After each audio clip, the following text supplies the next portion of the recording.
clore en fait toute une année de commémoration relativement au tricentenaire de la naissance. Il va être présenté de façon bien meilleure que je ne puis le faire par le professeur Antoine-Marie Graziani, donc membre de l'Institut,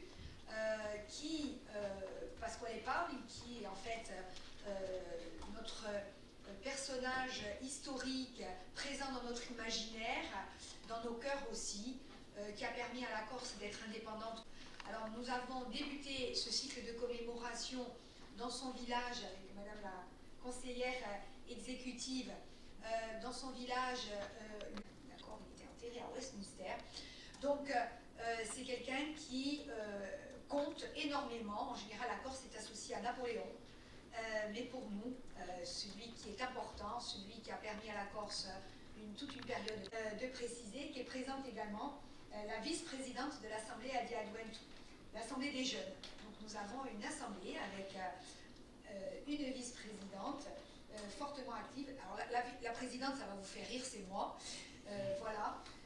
Mais c'est une cure de jouvence permanente de travailler avec ces jeunes qui ne manquent pas de nous challenger et que je remercie d'être présente à nos côtés. Donc, merci beaucoup.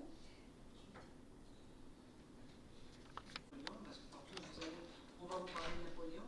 Il faut savoir qu'ils étaient au départ amis, que comme dans beaucoup chez les hommes politiques, parfois il peut y avoir des dissensions importantes et qu'au fil de leur parcours, ils se sont séparés et que Pasquale Paoli a terminé effectivement en exil à Londres, mais qu'il est resté quand même pour nous quelqu'un, c'était l'homme des Lumières en fait, hein, avec un esprit déjà très ouvert, hein, le vote des femmes, l'université de Corse. Je suis un médecin urgentiste et je suis plutôt en charge de la santé et du social au sein de la collectivité de Corse, mais c'est moi qui me suis occupé du tricentenaire de la naissance de Pasquale Paoli, avec le professeur Antoine-Marie Graziani d'ailleurs. Pour pas mal, on en a fait beaucoup d'actions tout au long de l'année sur la Corse.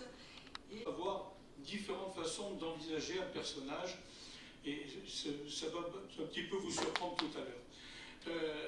Pasquale Paoli, en fait, pour bien le comprendre, il faut revenir à intéressant et assez passionnant de réaliser, si vous voulez, cette présentation, avec, je vous ai apporté un premier portrait qui est assez intéressant parce que lui, la personne qui a réalisé ce portrait, on le voit un peu partout au niveau international, c'est quelqu'un qui pour moi incarne vraiment de la sagesse et des valeurs auxquelles il faudrait revenir, hein, et surtout des...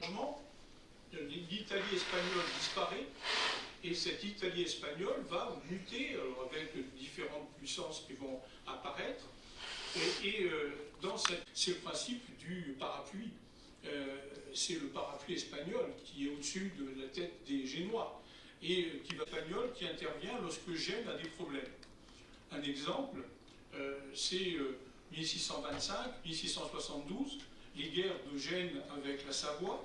De Gênes, il faut savoir que c'est une république qui fonctionne comme un État léger, comme on appelle en allemand important. C'est le fait que la Corse a été pendant un peu plus de 4 siècles dominée par une puissance qui était la République, d'abord la commune, puis ensuite la République de Gênes, à partir de 1528.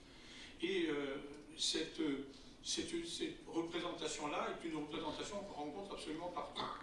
Si vous voulez que les Génois n'ont pas vendu la Corse aux Français, la Corse a été mise en gage. En fait, la Corse, si vous voulez, est mise en troupes françaises, vont apparaître comme les alliés, bien comprendre les choses.